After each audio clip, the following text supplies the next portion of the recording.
What's up, Taiwan? Good morning. I'm Ethan Liu with 10 minutes of news from here in Taiwan and around the world. China says its large-scale military exercises around Taiwan have ended, but says it will continue regular patrols. It is a clear sign that Beijing intends to keep the pressure on Taiwan. China launched the drills in response to a visit to Taipei by U.S. House Speaker Nancy Pelosi. She says China is now trying to establish a new normal in squeezing Taiwan's strategic space. Louis Watt reports. Over for now.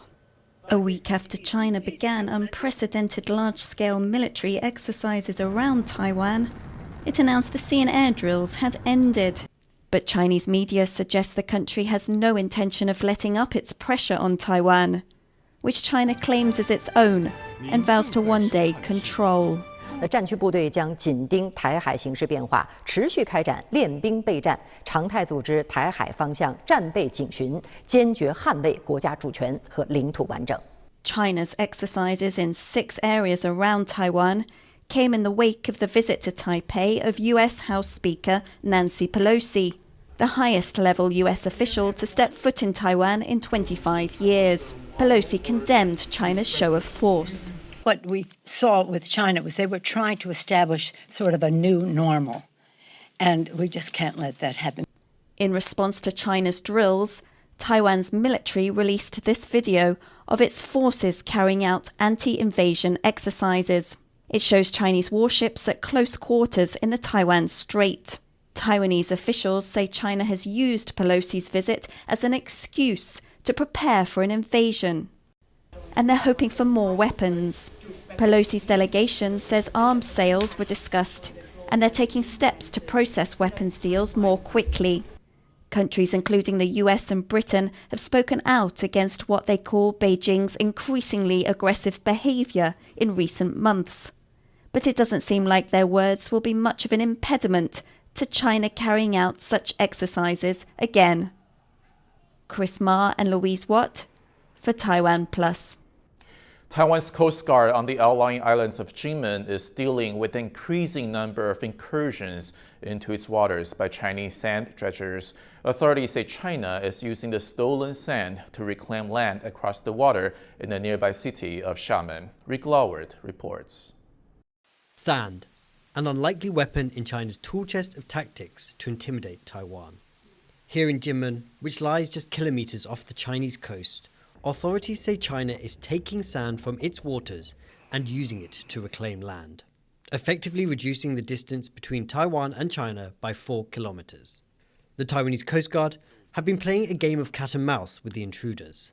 对越界或非法采砂的船舶，一直采取严厉的执法以及重惩重罚的手段。 In the last few years, thousands of Chinese dredgers have been found illegally mining sand from the seabed of Taiwan's outlying islands. 只是这些海沙船游走在这个两岸这个中线的这个灰色地带那可能我们海岸巡弟兄如果前往驱离的时候，他们会退到这个比较属于大陆一侧的这个海岸中线的以外。 Straining Taiwan's resources, like making the Coast Guard chase these vessels, is all part of China's grey zone warfare tactics. They also include cyber attacks on government agencies, disinformation campaigns, and sending military planes and vessels into the area around Taiwan. The threat posed by China is increasing by the day, and these dredgers off the coast of Jinmen are a constant reminder of just how close the enemy is. Patrick Chen and Rick Lawert for TaiwanPlus. Taiwan is set to shut down its nuclear facility on the north coast next year. Called the second nuclear power plant, it's one of the 2 still operating in the country. It's a step towards the government's goal of phasing out nuclear power. But as John Van Trist reports, it will also increase Taiwan's reliance on imported energy. Sitting near the shores of the northern city of Keelung, the facility known as the second nuclear plant has been feeding the grid since 1981. But in March, the operating license of its last reactor runs out. And that will be the end of the road for the plant, which has been running for more than 4 decades. The government has approved a 25-year proposal to decommission the site. But during the meeting to finalize the plans, environmentalists and Taiwan's state-run power company were at odds over where to store spent fuel rods. 不要用露天干除，所以我们是希望说最好还是加速室内的干除，然后最好一步到位。 Spent fuel rods can contain toxic substances and nuclear waste that is highly radioactive. 会优先的来办理，尤其是室内干除，室外干除的部分，我们还是希望能够积极的争取新北市政府的支持。 Disagreements like this around nuclear power have been brewing for years. But Taiwan imports around 98% of its total energy, including oil and natural gas. And right now, nuclear power provides 11% of its electricity needs. The government's goal is to phase out nuclear power by 2025. It seems to have support. At the end of last year, in a referendum, voters rejected a proposal to resume work on a new plant that had been shelved due to opposition.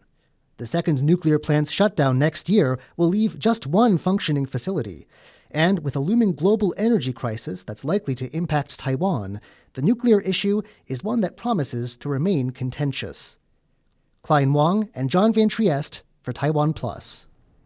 A special art exhibition is on display in Taipei. These pieces were all created by artificial intelligence, including one based off NASA research data.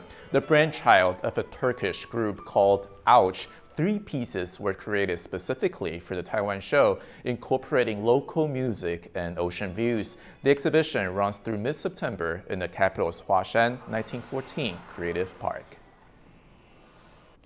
The Japanese designer who created the logo for the 2020 Tokyo Olympics is now showcasing his latest piece here in Taiwan, 1,000 paper cranes. Sandy Chi takes a closer look. A sea of birds dangling from the ceiling. This work of art was designed by Asao Tokolo. He's known for creating the symbol of the 2020 Tokyo Olympics. This is Tokolo's first solo exhibition in Taiwan, featuring around 300 of his works, including his latest piece, Tokoro Orizuru, or Tokolo's Paper Cranes.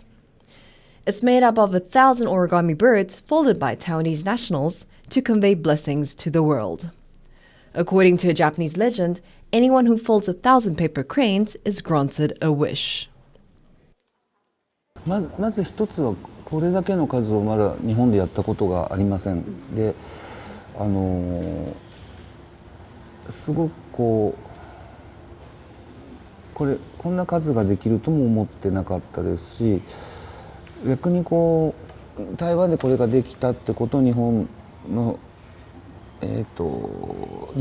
でどうしようとか、また別の展覧会の時にどうしようかっていう意味では、良い意味ですごくハードルが上がったなと思ってます。Tokolo's creations may look like traditional paper cranes, but they're actually a new take on an old classic. And the design is much more difficult than it looks, requiring continual adjustment. But Tokolo says it was worth it.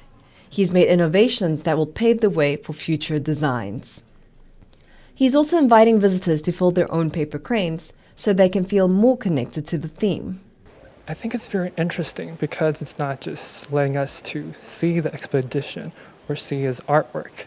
It's also letting us to be included as a part of the expedition, and so that we could participate in and feel and even fold the patterns themselves. It feels kind of like a meditation to the art piece and the artist itself.